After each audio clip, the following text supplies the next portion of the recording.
नमस्कार दोस्तों, मैं सोनू शर्मा आज फिर एक नई टॉपिक के साथ आपके सामने आई हूँ। आज का हमारा टॉपिक है तो बहुत ही कॉमन, जिसे शायद जानता हर कोई है, लेकिन शायद बहुत ज़्यादा सीरियस लेने की ज़रूरत नहीं समझता। आज का टॉपिक बहुत ही ज़्यादा सेंसिटिव है। टॉपिक है कर्म फल। हर इंसान जानता है दोस्तों, चाहे वो किसी भी धर्म से रिलेटेड हो, कि हम जो कर्म करते हैं हमें वही चीज भोगनी होती है। अच्छा कर्म करेंगे तो अच्छी चीजें भोगने को मिलेंगी, बुरा कर्म करेंगे तो बुरी चीजें भोगने को मिलेंगी। लेकिन शायद हम में से कोई भी उस चीज को इतना सीरियस नहीं लेता है।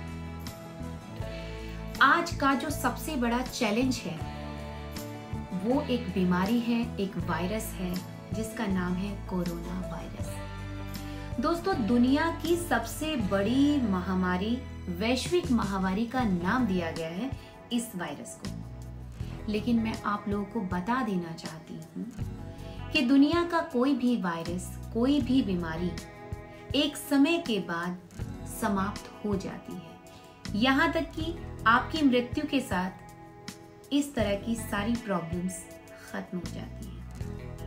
लेकिन एक चीज है जो मृत्यु के बाद भी आपका पीछा करती है और हमेशा ही आपका पीछा करती रहती है, चाहे आप जितने मर्जी जन्म लें, और वो है कर्म फल।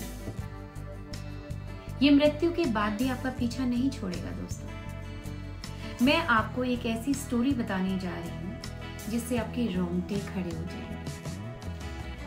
दोस्तों, धृतराष्ट्र को कौन नहीं जानता। धृतराष्ट्र के 101 बच्चे थे, लेकिन जीवित एक भी नहीं बचा। क्यों नहीं बचा? ये स्टोरी आज हम आपके साथ शेयर करेंगे।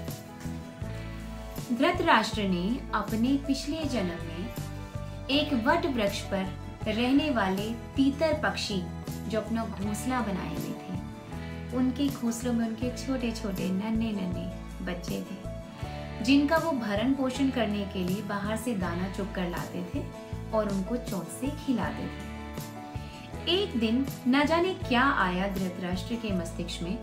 उन्होंने उस वट वृक्ष को अग्नि के हवाले कर दिया, मतलब उसमें अग्नि लगा दी, आग लगा दी। थोड़ी ही देर में वो वट वृक्ष धूं धूं करके जलने लगा।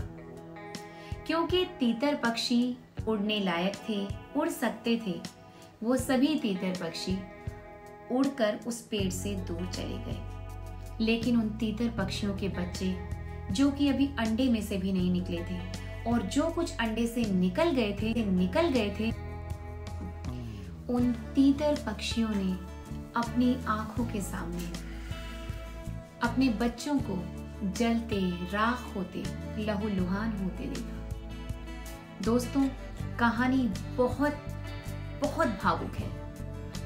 उन तीतर पक्षियों की आह इतनी स्ट्रॉन्ग थी कि ईश्वर ने उससे भी बुरी जलन, उससे भी बुरी तकलीफ, उससे भी बुरी तड़प धृतराष्ट्र को अगले जन्म में दी। उसको 101 पुत्र दिए। अभी तक पूरे इतिहास में किसी के भी 101 पुत्र आज तक नहीं हुए हैं। 101 पुत्रों का पिता होने का सुख भी दिया, लेकिन उन्हें अपनी आंखों के सामने जल जल के, कट कट के लहूलुहान होते भी देखा। उसका वंश तक नहीं है दोस्तों, कौरव वंश ही नहीं है। इस कहानी को आपको सुनाने का मकसद आपको दुखी करना बिल्कुल नहीं है। एक ही मकसद है, वो ये बताना कि हम चाहे जितने बड़े हो जाएं, कितने ही बुद्धिबली, कितने ही बलिष्ठ, कितने ही धनवान क्यों ना हो जाएं, लेकिन हमारे द्वारा किया गया हर कर्म हमारे सामने आएगा, अच्छा भी और बुरा भी। हमारे कर्म साए की तरह हमारा पीछा करते हैं दोस्तों। इसीलिए मैं आप सब लोगों से हाथ जोड़ के विनती करना चाहूंगी कि अच्छे कर्म करें, अच्छे कर्म करें। आपके अच्छे कर्म ही आपको सुख देंगे, शांति देंगे।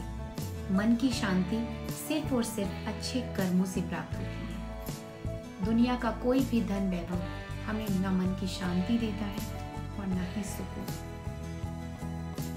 दोस्तों, मेरी इस कहानी का जो मकसद है उसे पूरा जरूर करिएगा। सोच बदलिए, अपने आप को ऐसे कर्म करने के लिए प्रेरित कीजिएगा जिससे आप अपने जीवन को और अपने आने वाले जीवन को और अपने अगले जन्म में जो जीवन मिले उसे भी खूबसूरत बना सकें। धन्यवाद।